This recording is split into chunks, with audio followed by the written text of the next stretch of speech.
So today we are going to see the Newton's Jacobian method to solve the solution to get the solution of system of non-linear equations. So when there is system of non-linear equations, for example, fx equal to x square plus y square minus 25. This is the equation of circle x comma y. So we have the two variables. So we have equation which is in two variables. Okay, so I'm going to take one hyperbola.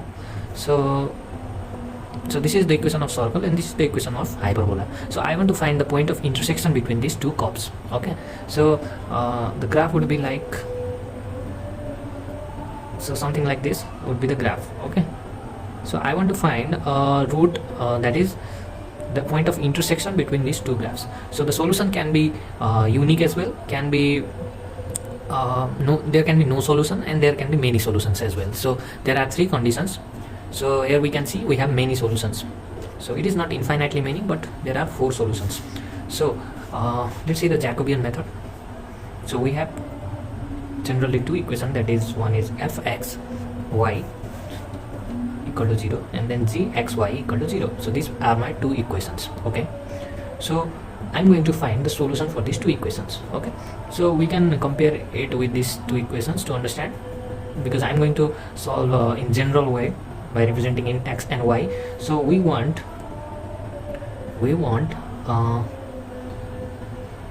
f of x1 y1 and g of x1 y1 such that f of x1 y1 is equal to 0 and then g of x1 y1 is also equal to 0. So that means this x1 and y1 would be the solution of these nonlinear equations, that is system of nonlinear equations. So for that we take initial guess. Let's say x0 y0. This is my initial guess. Okay, so we assume that x1 is equal to x0 plus h, that is a little y0 plus k. So if we do little increment in x0, that is h by h, then we will get x1. If we do little increment in y0, then we will get y1. So in this way we will get x1 and y1. So we are assuming that this x1 and y1 will satisfy the equation. So that means both of them satisfying the equation means they are intersecting. So we are assuming this time, but we will be doing the iteration many times. So the assumption will be approximate in every iteration. So it will move toward the actual solution in every iteration basically. So now the main motive, so the main target now is to find the value of h and k. So how do we find the value of h and k? So we are approximating the functions. So we can write it like f of x0 plus h comma y0 plus k equal to 0 from this equation and this. Let's denote the equations. This is second equation, this is, let's say, third equation, this is, let's say, fourth equation, and this is fifth, this is sixth. So by using third, fourth, fifth and sixth, we can say that I'm just replacing x1 with x0 plus h and y1 with y0 plus k. So we can write this. Let's call this equation as 7 and this is 8. Okay, so we can write this. Now we are going to apply Taylor series. So Taylor series is the expansion formula. So when we apply this here, we will get f of x0 plus h comma y0 plus k equals f of x0 y0, then plus this h will get outside, and f of del f by del x, then plus k times del f by del y, and then h square del 2 f by del 2 x into 1 by 2 factorial plus k square del 2 f by del y square, sorry, this is x square, times 1 by 2 factorial and so on. So same for g of x0 plus h and y0 plus k. So same here as well. So I'm going to simply copy del, it is not f, it would be g. So del g by del y plus it would be h square del 2g by del x square times 1 by 2 factorial plus k square del 2g by del y square times 1 by 2 factorial plus so on. So we know that the values of this h and k are very small, right? So these values are very small, so the higher powers like h square, k square, h cube, k cube and so on, this can be neglected. So this term will become very small, right? So this term will become so small that we can just neglect this thing. So then we can write x naught plus h, y naught plus k will be equal to f of x naught y naught plus h of del f by del x plus k times del f by del y. And also for gx as well, plus k equals g of x naught comma y naught, then plus h of del g by del x plus k times del g by del y. So these are the two equations we are getting here.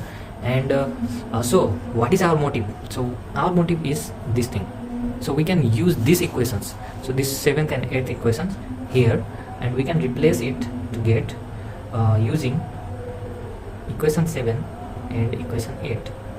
We get 7 and 8, we get f of x naught, so I'm writing the right hand side to the left hand side, by del x plus k times del f divided by del y equals 0. Then g of x naught y naught, and then s of del g by del x plus k times del g by del y equals 0. So these are the equations we are getting. So this is 9th equation and this is 10th equation. So we are going to use these both equations now. So now I need to first write the same equation, that is 5th equation. Now if we convert this into the matrix form, that is ax equal to b form, then we will get something like, so first of all let's send this term into the right hand side. So then we will get s time, this is del f by del x plus k times del f by del y equals minus f of x naught comma y naught. Then same in the 10th equation as well. So del of g by del x plus k times del g by del y equals minus g of x naught comma y naught. So these are the two equations we are getting. So if we try to transform in this form, then we will get in the matrix form, we will get del f by del x, del f by del y, del g by del x, del g by del y. This is one matrix, and then h and k will be another matrix equal to minus of x naught comma f of x naught comma y naught, and then g of x naught comma y naught, that is minus of gx x naught y naught. So this is the equation we are getting. So we want to find the value of h and k. So we denote this equation as, we say it as Jacobian matrix. So this is known as the Jacobian matrix. Okay, so now we are going to find the solution of h and k. So if we find the solution of h and k, then we can find x1 and y1, because we can see here that x1 and y1 are, x1 is equal to x naught plus h, and then y1 equal to y naught plus h. So if we find h and k, then we can simply find the x1 and y1 very easily. So that is the thing. So we are going to find h and k. So to find h and k, we can use many methods, right? So we can use matrix method, we can use Cramer's rule, and these kind of things we can use. So we are going to use Cramer's rule. So for that, it is like if we compare it, it is ax equal to b. So this is my a, right, and then this is my x, and this is my b. So we know that to find, so by using Cramer's rule, we can say that h is equal to 1 by Jacobian matrix times the, let me write the formula first, times del f by del y, del g by del y So this is the formula we get after solving by using the Cramer's rule. So and for k it is 1 by del f by del x del z by del x minus f of x naught comma y naught minus g x naught comma y naught. So this is the formula of Cramer's rule, that is h equal to 1 by determinant value of Jacobian matrix. So this is the Jacobian matrix. We will find the determinant value of Jacobian matrix at x naught comma y naught. Okay, so to find this h1, let's say h1 and k1, that is for the values, to find the values of x1 and y1, so we will denote it as h1 and k1. So for that we need to use the values, we need to find the Jacobian matrix at x naught comma y naught. Okay, so in the next iteration we will use x1 comma y1, right? X1 comma y1 in the next iteration. Iteration means in the second round. So we are going to repeat this thing again and again. So right now I am deriving the equation, basically we are deriving the formulas. So these are the things we can use directly. And to find the Jacobian matrix, so determinant of Jacobian matrix we can find it easily, so that is not a problem. So now the x1 becomes x naught plus h1, that is 1 by determinant of Jacobian times minus f x naught comma y naught, and then del f by del y minus g x naught comma y naught del z by del y. So this is x1, and x2 is x naught plus 1 by Jacobian determinant of Jacobian, and then del f by del x minus f of x naught comma y naught, and then del g by del x, and then minus g of x naught comma y naught. So this is the thing we are getting. So we are going to do this repetition. So in general form we can write it like xn plus 1 equals xn plus 1 by Jacobian matrix times minus of xn comma yn, and then del f by del y at xn, then minus g of xn comma yn, then del g by del y at xn comma y1. Okay, so this is xn comma yn. So this is the general formula we are getting. So this is our what general formula. Okay, so this is the general formula that we can use to find the solution of the non-linear equation by using Newton's Jacobian method. Okay, so let's now solve the equation that I had written at the very beginning of the video. So that is f of x equals x square plus y square minus 25, and then f of xy, it is g of xy equals x square minus y square plus 2. So these are the two equations. Let's say equal to 0 as well. So this is one example. Okay, so first of all we will need to find the Jacobian matrix, right? So let's find the determinant of the Jacobian matrix, that is del f by del x, del f by del y, del g by del x, del g by del y, right? So before that we need to first assume x naught and y naught. So let's assume x naught and y naught is 1 comma 1. Let's say it is 1 comma 1, and let's see what happens. So the Jacobian matrix will come out to be, so if I do the partial derivative, then I will get 2x here, and then here 2y, and then here 2x again, and here minus 2y.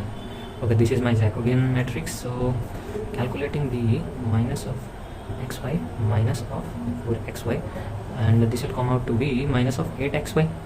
So this is my Jacobian matrix, Jacobian determinant, and then now I will need to use the formula, that is xn plus 1 equal to xn plus 1 by determinant of Jacobian at xn comma yn, right? And then minus of f of xn yn, and then del f by del y minus of g of xn comma yn, and then del g by del y. So I need to find these things as well. So let's find everything. Del f by del x equal to 2x, del f by del y equal to 2y, del g by del x equal to 2x, and then del g by del y is also equal to so it is something like this. So xn plus 1 would be xn plus 1 by determinant of Jacobian at xn comma y1 yn, and the determinant of this matrix. Okay, that is f of xn yn and del f by del y at xn comma yn, and then minus g of xn yn and del g by del y at xn comma yn. So similarly for y1 plus 1 as well, we will derive a general expression for this. Okay, so let's see what comes to xn plus 1. So xn plus 1 would be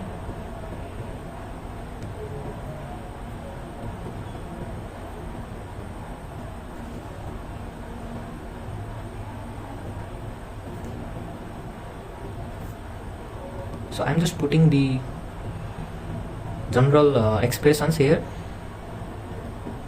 to find out the final general equation. So it is actually xn, so let me just write x everywhere. So it is actually xn. Okay, I think I should write xn here.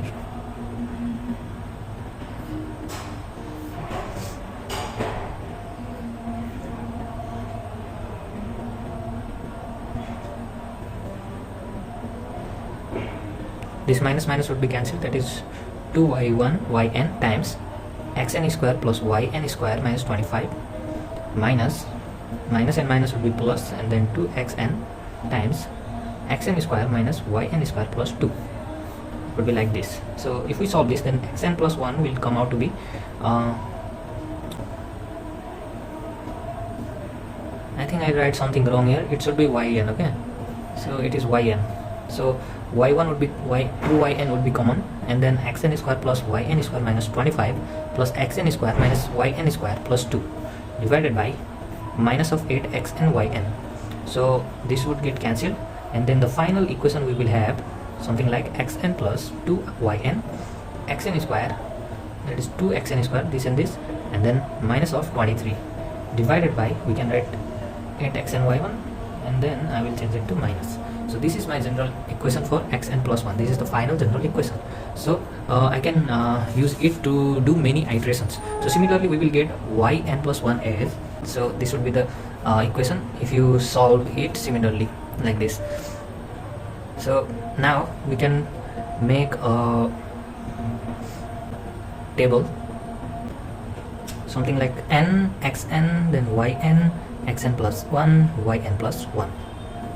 So let's do something like this, and we will do the iteration.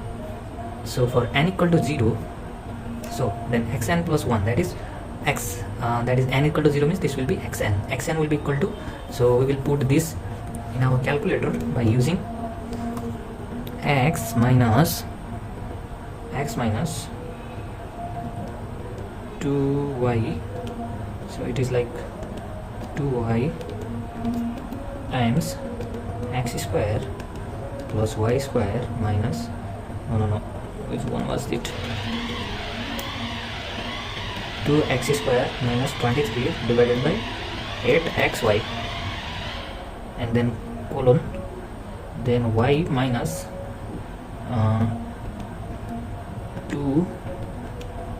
2x times 2y square minus 27 divided by 8xy. Then I will press calc, then I will put x0. So for x0 equal to 1, y0 equal to 1, we will get x1 equal to something and y1 equal to something. So 1 and 1, we are getting 6.25 and 7.25. Okay, now we will put for n equal to 2, x1 will be equal to 6.25, y1 would be equal to 7.25, and then again 6.25, 7.25, and again we are getting, this is x2 4.025, and y2 would be 4.556034483. Okay, so now n equal to 3, that is x2 equal to 4.025 and y2 equal to 4.556034483. Okay, so now I have to type the same thing here, 4.025 and then 4.556034483. So I'm getting x3 equal to 3.441071 4 to 9. So I think I made very small table. Y3 equal to, it would be okay 3.7595688802. okay, so now for the fourth iteration, y3 equal to this one, so and then sorry x3 equal to this one, and then y3 equal to this one. So I'm not writing it. Then the y4 will be equal to, let's directly put it into the calculator, 10714229. Then y3 is 3.7595688802. we are getting 3.3915. okay, and y4 is, so I'm taking only approximate value here, 3.6752030066. okay, so you can see these are the points in which the both graphs that I had shown you at the beginning, this will intersect. okay, so this is the point of intersection. This point is actually 3.3915 comma 3.6752030066. so these are the points actually, so I haven't written this much accurately. So approximately these are the points. okay, so these are the approximate points, and I would like to show you the graph as well.